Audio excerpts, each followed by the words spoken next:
Hong Kong police fired blue dye from a water cannon and rounds of tear gas as protesters threw petrol bombs and bricks in clashes ahead of the 70th anniversary of the People's Republic of China.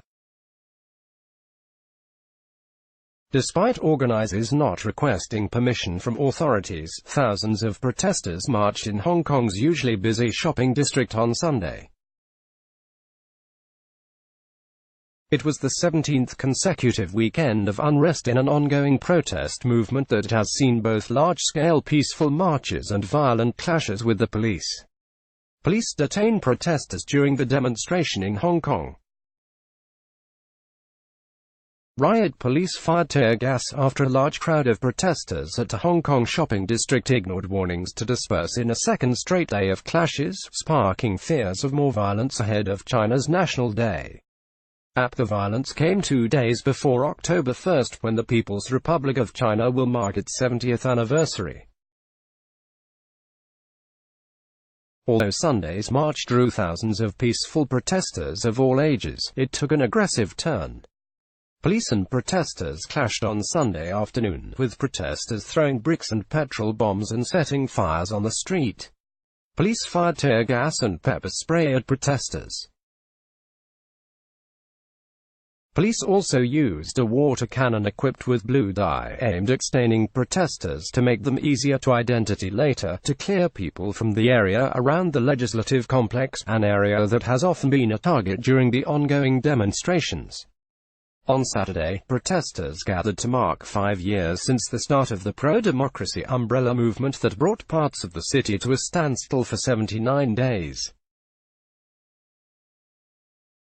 Related articles. But Saturday's protests also ended in aggression, with protesters throwing bricks and petrol bombs at the government buildings, and police using water cannons on the activists.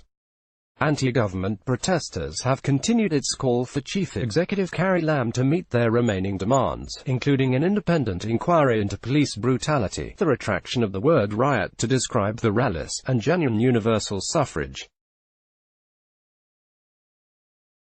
Journalists stand next to fire set by protesters at a main street in Hong Kong.